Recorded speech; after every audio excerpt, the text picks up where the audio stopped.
Leemos en el Evangelio de hoy, hermanos, un pasaje maravilloso. Es Juan capítulo 12, versículos del 24 al 26. Y fundamentalmente el relato nos dice que unos griegos quieren ver a Jesús. Sabemos nosotros por la historia de la humanidad que los griegos son los padres del pensamiento filosófico. Por eso, sobre todo, los griegos son hombres buscadores permanentemente del conocimiento, de la verdad, de la sabiduría. Ellos tienen una visión de la vida determinada y están interesados porque han escuchado hablar de un tal Jesús de Nazaret, que es un maestro, y quieren también conocer cuál es la sabiduría que Jesús de Nazaret trae como novedad para la vida del ser humano. Y antes de ellos llegar a Jesús, hay dos apóstoles, Felipe y Andrés. Esto significa que a lo mejor eran cercanos también a los griegos y por tanto tendrían conocimiento de la lengua griega estos apóstoles y conocían un poco de la sabiduría propia de los griegos.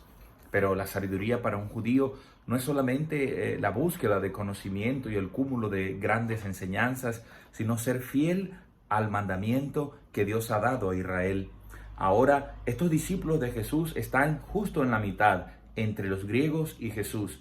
Ellos son los portadores de este anhelo, de este deseo, y transmiten a Jesús el interés de los griegos. Van y se lo hacen saber a Jesús. ¿Y cuál es la respuesta de nuestro Señor Jesucristo a esta inquietud, a esta búsqueda de sabiduría de los griegos?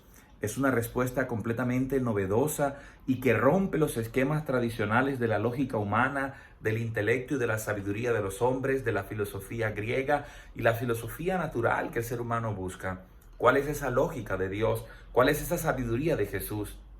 Mientras en la lógica intelectual, filosófica, buscamos nosotros el honor, el reconocimiento, el que nos sirvan a nosotros, Jesús plantea algo completamente nuevo y dice, si el grano de trigo no cae en tierra y muere, queda infecundo. Pero antes Jesús ha dicho lo siguiente, Jesús ha dicho, Padre, glorifica a tu Hijo. Es decir, que Jesús nos está mostrando que la gloria de Dios a través de él, de su Hijo Jesús de Nazaret, pasa no por el aplauso y el reconocimiento de los hombres, sino más bien por la sencillez y por la humildad.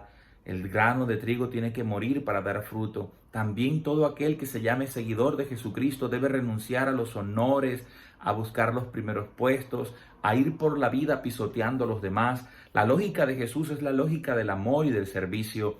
Y allí está la glorificación máxima de Dios, un Dios tan grande, que es capaz de hacerse el más pequeño y el más humilde. Un Dios tan poderoso que es capaz de dejarse lacerar y quitar la vida, morir por nosotros en la cruz. Entonces todo aquel que se llame cristiano no puede tener otro camino distinto, sino el mismo que trazó Jesús de Nazaret, el camino del servicio, el camino de la humildad, el camino de la sencillez, el camino del amor. Hoy cuando la iglesia celebra la memoria de un gran santo, San Lorenzo, diácono, este diácono y todos los mártires han podido comprender la verdadera sabiduría que Jesús nos trajo, la sabiduría de la humildad, la sabiduría de la sencillez, la sabiduría del servicio y del amor, de la entrega desinteresada a todo aquel que lo necesita. Así es como Jesús responde a los griegos. ¿Buscan sabiduría? Esta es la sabiduría de Dios, la sabiduría del amor, la sabiduría de la humildad, de la sencillez, del servicio a los demás desinteresadamente. Por eso Jesús dice, todo aquel que me sirve es honrado por mi Padre. La mayor honra de un cristiano, hermanos, es el servicio, la sencillez y la humildad. Cuando a San Lorenzo le preguntan, ¿dónde están los tesoros de la iglesia? Pensaban los del Imperio Romano de la época que la iglesia tendría muchos bienes. Y San Lorenzo fue y lo llevó a un comedor donde estaban los más pobres del imperio y dijo, este es el tesoro de la iglesia. Y realmente, hermanos, este es el tesoro de la iglesia y de la humanidad, porque allí en la pobreza, en la humildad y la sencillez se muestra toda la gloria y la grandeza de Dios, porque en esos pobres a los que servimos, en los inmigrantes, en los que tienen hambre, en las viudas, en los huérfanos, en los que están necesitados, podemos mostrar toda la grandeza del amor de Dios, como aquel Cristo que tenemos al fondo. Allí Jesús está mostrando la sabiduría de Dios, esa que no pueden comprender los hombres, esa sabiduría de Dios que es una locura para los sabios del mundo y que es una necedad para los judíos de la época, pero para nosotros es la fuerza de Dios, la sabiduría de Dios. En la cruz, Cristo nos da la cátedra sublime de la sabiduría y del amor. Un Dios tan poderoso y tan lleno de amor que es capaz de morir por nosotros. Sin la cruz de Jesucristo, hermanos, hablar del amor de Dios, tendríamos que permanentemente demostrarlo. Estaría en tela de juicio el amor de Dios, pero con la cruz de Cristo, con Cristo que muere por nosotros, ya Dios dijo todo lo que podía decir. Cuánto te ama Dios, cuánto me ama Dios.